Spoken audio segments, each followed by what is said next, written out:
Good morning. How's everybody doing this morning? Let's see what's on the menu here with Mr. Peter Bick. What time is it? It's 8 in the morning.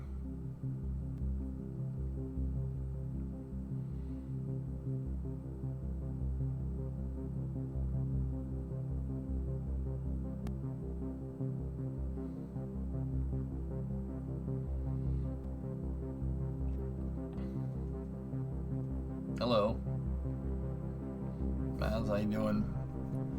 So, guys, I'm just gonna cover the launch. I didn't sleep.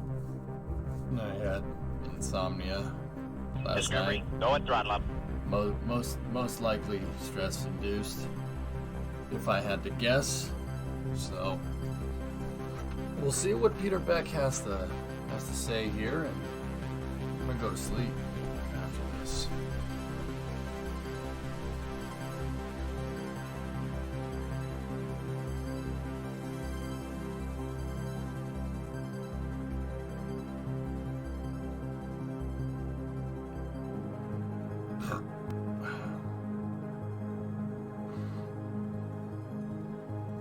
That's most likely what's going to happen, Panta. Or I'll just start the stream whenever I wake up.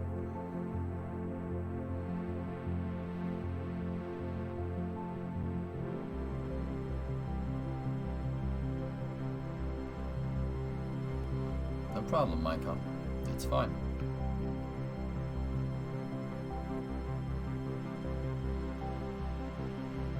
Hey, Jack. How you feeling? Good enough? I woke up, so that's good. Put an asterisk next to woke up.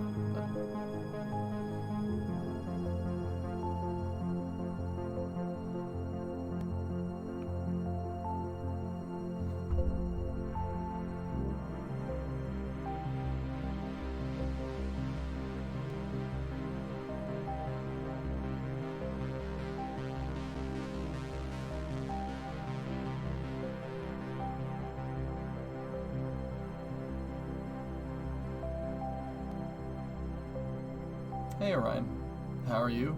I'm fine. 154. Yeah, especially, I don't know. We'll see. So guys, this is Rocket Lab's announcement for their new rocket. Their new rocket called Neutron. Rocket Lab currently has a rocket called Electron. Electron is a small sat launcher that's capable of maybe about 550 kilos to sun synchronous. It's about 1,000 pounds. It's a small rocket. And Rocket Lab teased Neutron about a year ago. And now this is a huge update announcement here. So we're in for a treat. Neutron, I've heard things about Neutron, but we'll see if some of those things are true or not here. In about a minute. Yes, switching. Yeah.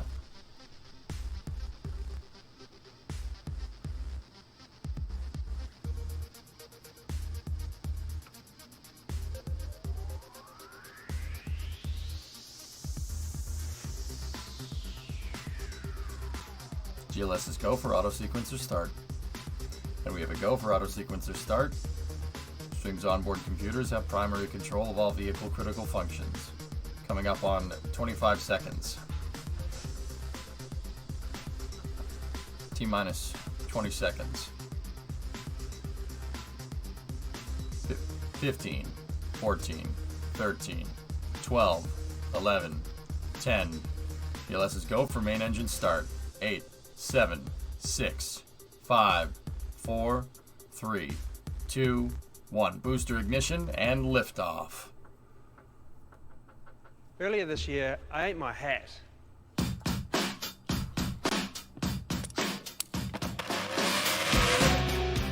there's some things we said we'd never do. We're going to build a big rocket. It's called Neutron. Luckily for me, there are no hats on the menu today, but what I will be dishing you out is full details on the Neutron launch vehicle. We've been busy. But let me show you a new breed of rocket, where reliability, reusability, and cost is hard baked into the design from day one. This is not a conventional rocket. This is what a rocket should look like in 2050, but we're building it today. Open cycle engine. So where do you start designing a new rocket? Well, ironically, you don't start at the rocket. You start at the satellite and all the spacecraft that you need to launch. And then you start the design process around that. Over 80% of all of the satellites that are going to be built in the next decade are going to be small satellites and constellations. And these constellations form a critical part of the infrastructure around the planet to guide, monitor, and enable Earth's future. Constellations require very unique deployment needs, and up until now, there hasn't really been a vehicle that's optimized to do that. But of course, Neutron's not just great for constellations. It's great for geostationary deployments, human spaceflight, and of course, my personal favorite, interplanetary. Now, as we went through the design process, it became very, very clear that this rocket was going to dispense with all convention. So what does a rocket of 2050 look like? Well, let's start off with the absolute basics. This is a reusable launch vehicle, so that means it's got to land. So you don't want any deployable landing legs. You want a nice, big, wide, static base. Next is the upper stage. The upper stage is actually really, really tricky because it has competing requirements. Firstly, it has to be the lightest and the most high-performing structure as part of the launch vehicle, but it also has to be the lowest cost because for Neutron, at least at this point in time, it's a disposable upper stage. So when you think about making super light structures and super high performance structures, you need to really put them in tension. So Neutron's upper stage is actually hung from the payload separation plane, which makes it incredibly strong. And it also makes it the lightest upper stage ever in history. Finally, we add tanks to the bottom of stage one and then connect it all together. Now, Electron's taught us a lot about reusability, and reusability and re-entry is not actually a structural problem, it's a thermal problem. So the best way to manage a thermal load is to just not have it. And if you look at Neutron behind me here, what you can see is a continually decreasing shape and size of the vehicle, starting large at the base to smaller at the top. That's actually really important because what that does is it decreases the pressure along the vehicle. So as we're re-entering the atmosphere, that decrease in pressure ensures that we don't have any shock waves attaching to it. So this is Neutron. It is an absolute beast. It stands 40 meters tall, it has a 7-meter diameter at the base and a 5-meter class fairing. And as you can see, we can lift 8 tons in a fully reusable mode, returning back to the launch site, or 15 tons is its maximum payload capacity to low Earth orbit. And the vehicle itself weighs 480 tons. So if you stood in front of a rocket in 2050, you wouldn't expect it to be made of normal materials. Weight is absolutely everything in a launch vehicle. So what we set up here is a little bit of an experiment. We have roughly 1 square metre of material here, and we've allocated 3.5 kgs per square metre of the rocket. Now, stainless steel is quite a popular choice. Oh, that's not so good. Let's try some aluminum. You said aluminum. What the hell is happening? That's not very good either. Okay then, let's try something new. Let's try carbon composite, but not any kind of carbon composite, a Rocket Lab carbon composite.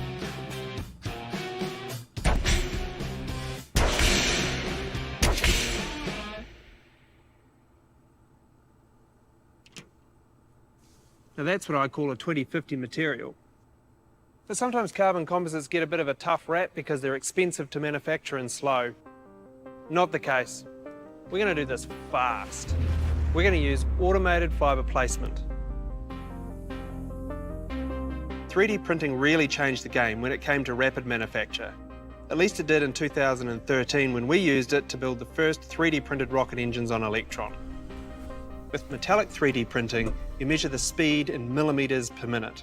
With automated fibre placement, you measure the speed in metres per minute. We have already shown with Electron that carbon composites are an ideal material for an orbital rocket. Now, thanks to Neutron, it's going to really come into its own as a rocket material of the future. Now, as much as I do love the sleek black look of carbon, it's about far more than looks. A huge reduction in weight is a game changer. If you can take the mass out of the rocket, you take the pain out of propulsion, and quite literally, the heavy lifting. Now let me introduce you to Rocket Lab's newest engine, Archimedes. Now, because we don't have to lift a great big hulking metal rocket into orbit, it means the engines can be far less stressed. We don't need to push the engines to their absolute maximum. Archimedes is a 1 meganewton thrust engine. With over 320 seconds of ISP, its propellants are liquid oxygen and methane, and the cycle is also very simple. It's a gas generator cycle. These are all the things you want when you have to build an engine that can be reused over and over again. There is no point in having an engine that is absolutely busting its bolts at 11,000 psi. What we need for a reusable launch vehicle is an engine that can run over and over again at very low stress and very high margins. That's what's important. Seven Archimedes engines propel the first stage.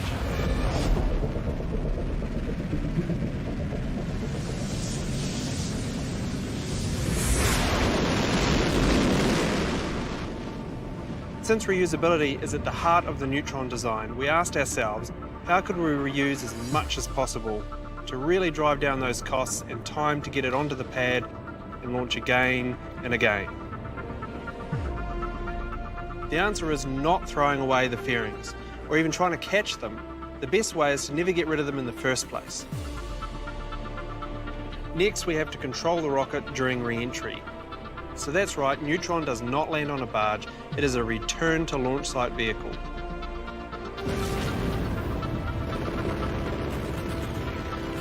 So to guide the rocket back, we use the shape to our advantage, just like Electron. We use the atmosphere to do as much work as possible. Small control surfaces called canards at the front make small changes in the trajectory needed to get the accuracy and guide the stage back to the launch site where we started.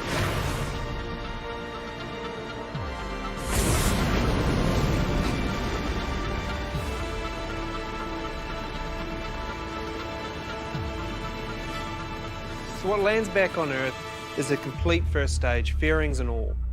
And all we need to do is open those fairings back up, load in a second stage and a payload, close the fairings and go again. Guys, this is SERV. So what does a 2050 rocket look like? Well, it should be designed to be reusable from day one. It should also have materials that are advanced, materials that can withstand all the forces of re-entry and are cost-effective and easy to manufacture. It should also have engines that are able to be used over and over again, and engines that aren't stressed to their absolute limit.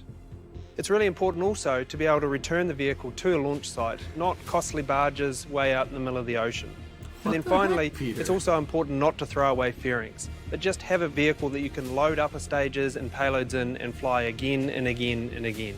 And it launches from a pad without all that bulky and costly infrastructure. We did something extraordinary with our first rocket, Electron, and we're doing something even more extraordinary with Neutron. The team is flat out right now at full force developing it. Prototype tanks are under manufacture as we speak, and Archimedes will breathe its first fire next year. Because at Rocket Lab, when we say we're going to do something, we do it.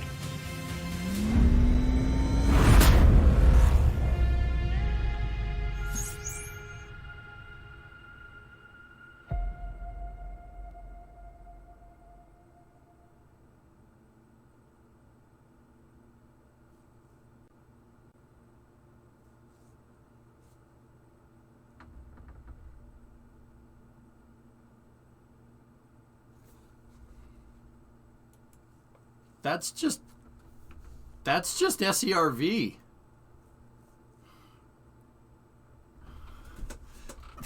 that's the servant. That's the servant.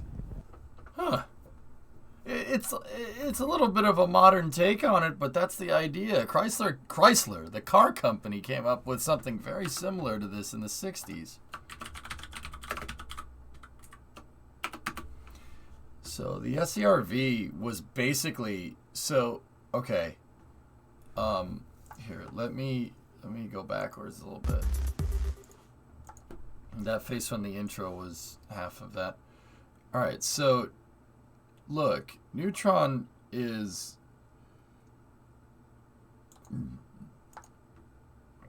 see the shape? You see the shape? You see how it's kind of like, it kind of looks like a bullet, right? Bullet. A lot of people think that bullets are just a conic shape, right?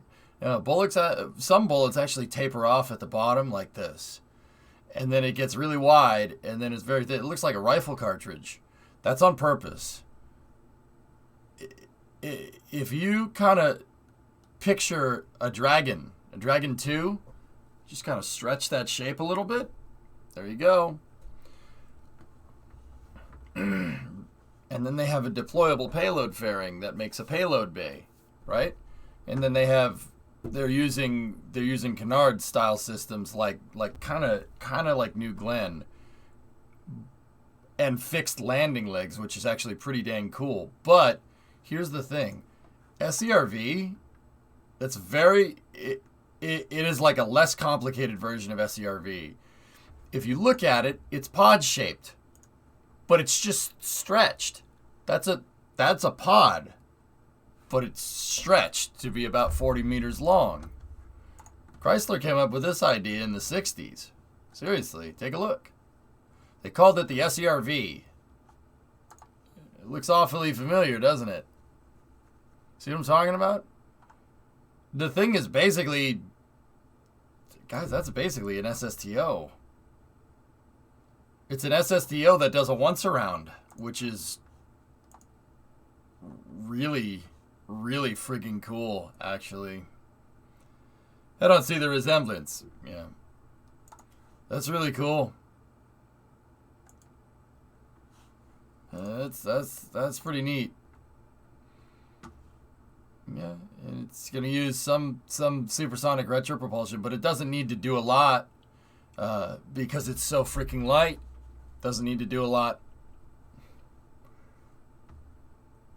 Funny enough, I came up with a similar concept for KSP. Yeah, right. We do not know the deployment altitude yet. No, we don't know the deployment altitude yet. We don't know the deployment altitude yet. So guys, we don't know if it's a once around. We don't know. We don't know that for sure. So let's not jump to conclusions.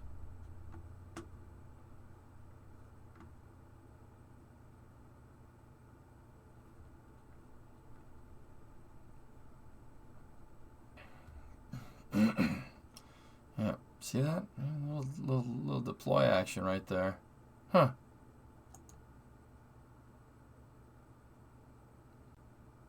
Pad's over there. Landing site's right next to it. That's a cool idea, guys. That's pretty freaking cool.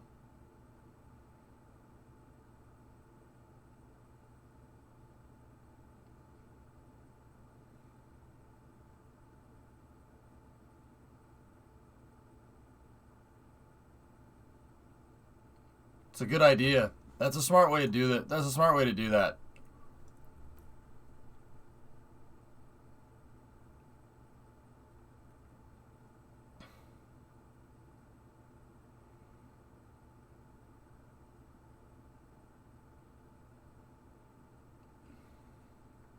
It looks like a Nuka-Cola bottle. Yeah, right?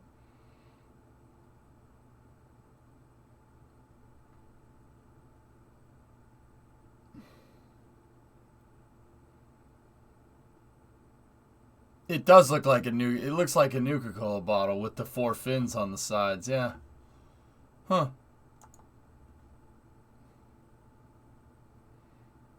Yeah, look at that.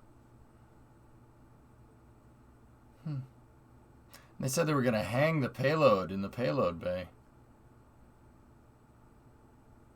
Interesting.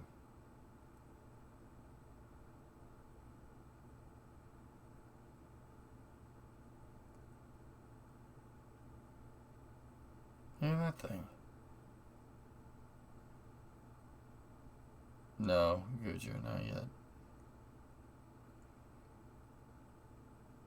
Yeah. Interesting, Rocket Guy, yeah. It's very, very interesting stuff.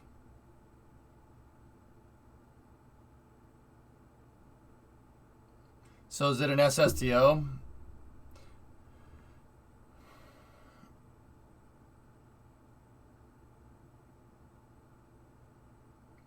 I don't know if it's a single stage to orbit. Because if I say I think it's a single stage to orbit, chat's going to say that they don't think it's a single stage to orbit and that I'm wrong. So I honestly don't give enough of a fuck to even try to play these games right now, dudes.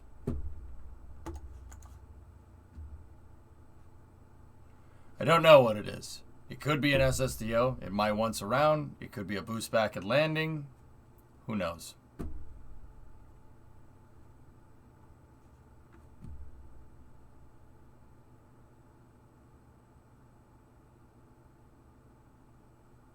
I'm guessing it does not have the delta V to reach orbit. Your guess. Yeah, maybe.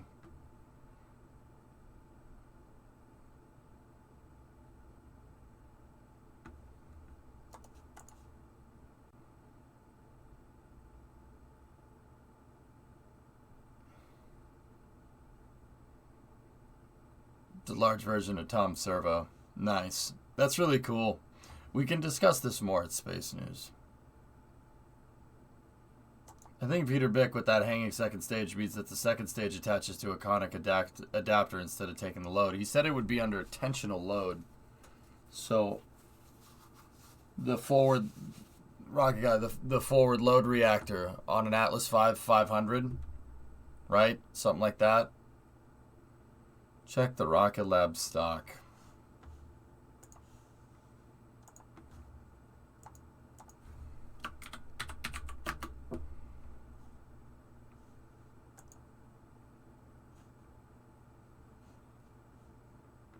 It's up right now.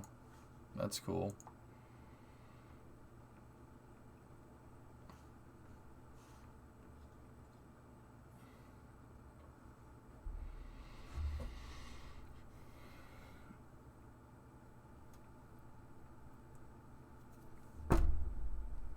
Yeah, so that was cool. That's pretty worth it. That thing is really neat.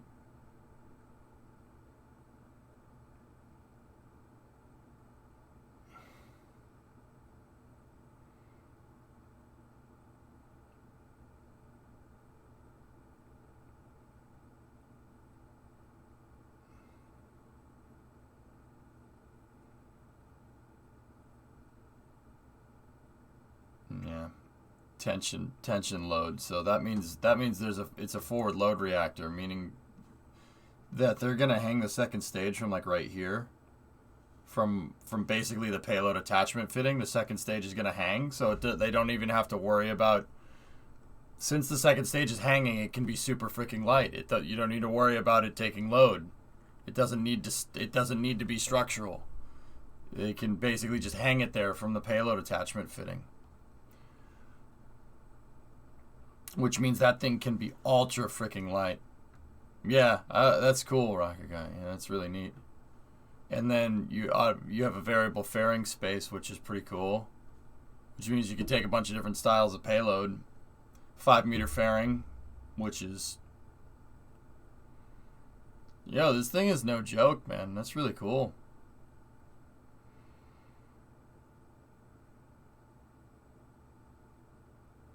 Those are the landing legs. Yeah, that's really neat, man. These things are pretty damn impressive. Or this thing's pretty damn impressive. It's cool. I love the tapered out design, Rocket Guy. That's really neat.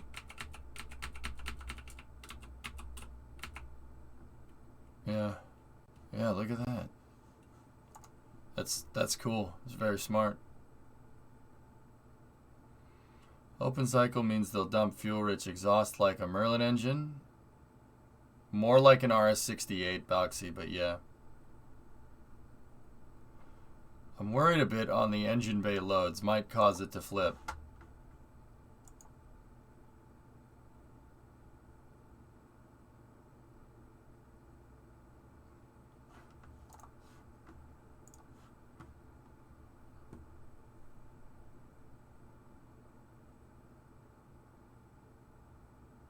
Did he say what cycle did we use it? It's open cycle methylox.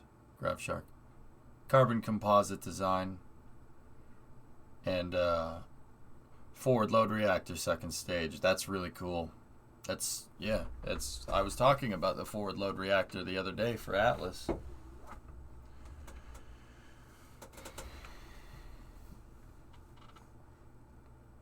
Yeah, stainless steel. Took a lot of shots at SpaceX, huh? You know what the funny thing is? Starship could probably move this entire rocket into space. Yeah.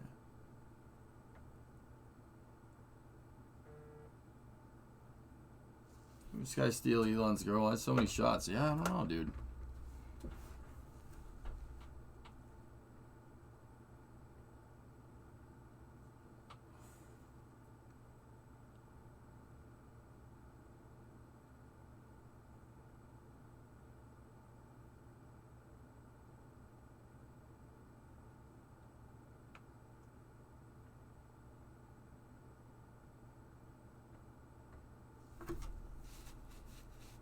Yeah, to be honest, it's very interesting.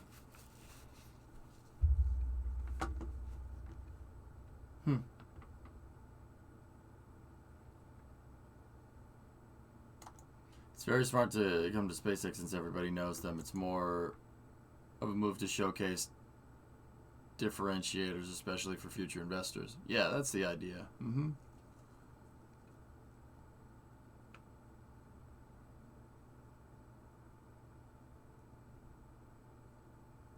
How hot can carbon fiber get? It can get pretty hot, Zero, but the idea with carbon fiber when you're making a vehicle like this, if you make it out of carbon fiber, is that you're not going to need a thermal protection system because you don't have that much momentum when you actually hit the atmosphere because you're so light. It's the same reason why Electron can literally use parachutes. It has a very low ballistic coefficient and a very high coefficient of drag. So it's like what I tell people is that if you take a piece of paper and you just kind of toss a piece of paper off of a skyscraper, and then if you tossed a rock off it, you threw a rock off it, which one's going to hit the ground first? Now, this isn't a trick question. It's not the pound of feathers or a pound of weights, you know what I mean? The paper is going to create a lot more drag because it's way lighter and it's a way bigger surface area. The rock is not. Rock will hit the ground first. Rocket Lab is trying to make the piece of paper. That's why they're using carbon fiber. You could, and this is why SpaceX wanted to use it as well, because theoretically you don't need that much of a thermal protection system. And if this isn't an SSTO, like some experts in chat say, then you're not getting anywhere near orbital velocity. So carbon fiber should be able to take it, literally like Electron's first stage.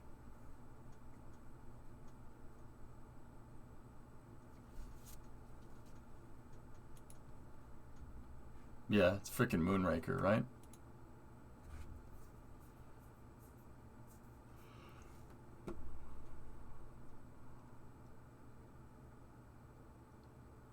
Falcon 9 doesn't have that much protection.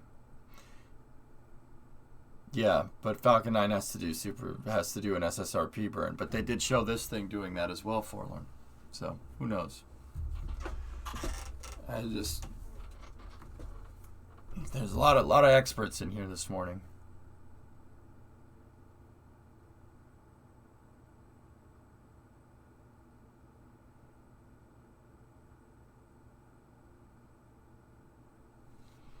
If we find a way to slow the rockets in orbit down that weighs less than thermal protection, we'd do it. There you go, Warfine.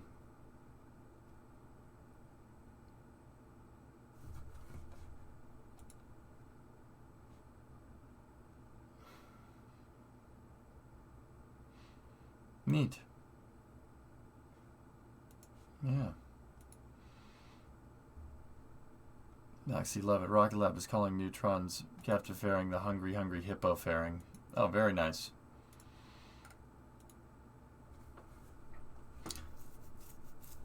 I thought Peter said no supersonic retro propulsion, just the boost back. The animation is slightly confusing, though. Here, let me listen to it again, Rocket Guy. That's what's important. 7 Archimedes engines propel the first stage.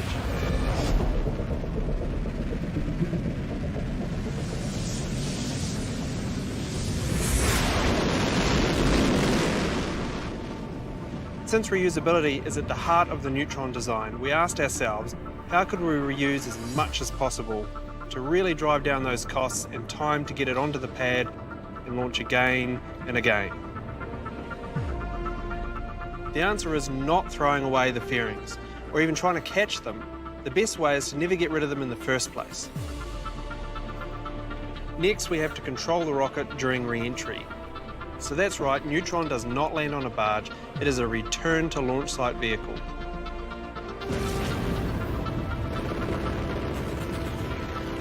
So to guide the rocket back, we use the shape to our advantage, just like Electron. We use the atmosphere to do as much work as possible. Small control surfaces called canards at the front make small changes in the trajectory needed to get the accuracy and guide the stage back to the launch site where we started.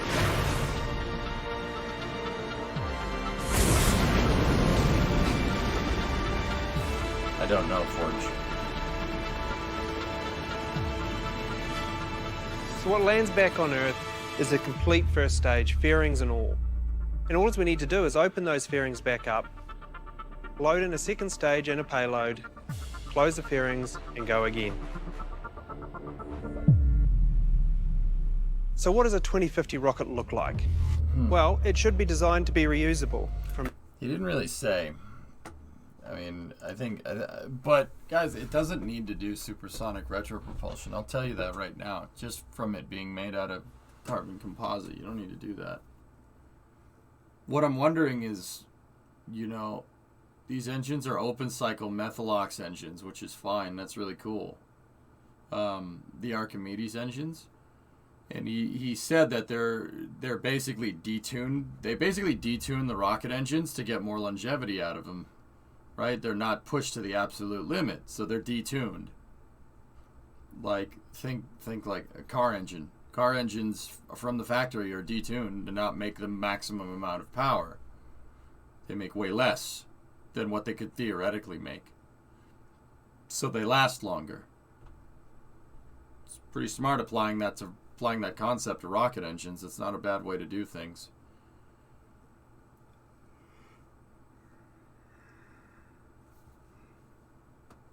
The bottoms of the legs, Rocket Guy, are what's going to get the most hot from this thing.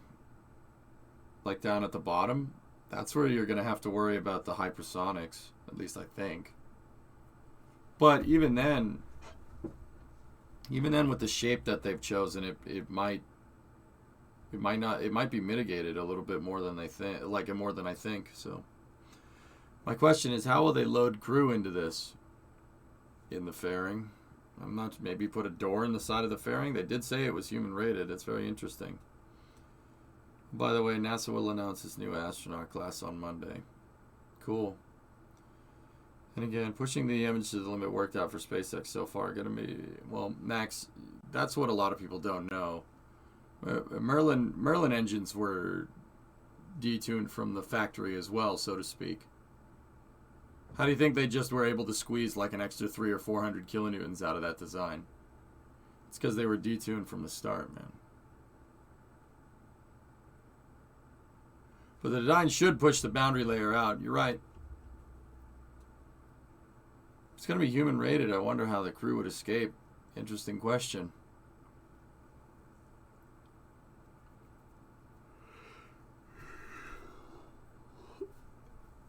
They're pushed to the limit now, are very close to it. That's right. Yeah, I see what you're saying. Well, that was a good little morning surprise there. We can talk more. We can, yeah, fire, yeah. That was it. You can go back and watch the VOD, fellas, but I'm just, feels like it's more concepts than production. I mean, I guess, forlorn. I mean, Peter Beck, did you watch the same cast that I did? Peter Beck just said that they're working on it right now and they're manufacturing parts. Like, I don't know what else you want to hear. Like, if we have more flight, I want, proof is in the pudding. We need flight hardware, right? Like early Starship be a farm? Yeah, I get you. All right.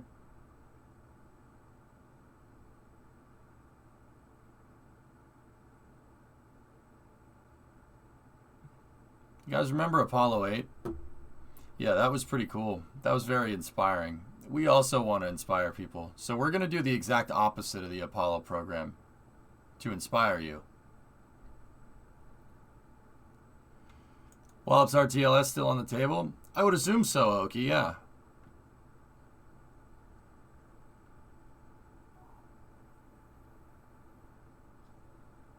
Yeah, it's cool. I mean, will we see some of these flying out of New Zealand or what?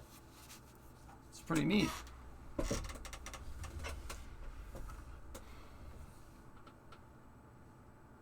That's pretty cool. I'm happy I got up for that. But guys, I'm tired. I had a extremely bad case of insomnia last night, and I haven't slept in a long time. So I'm probably not going to do early hours today. So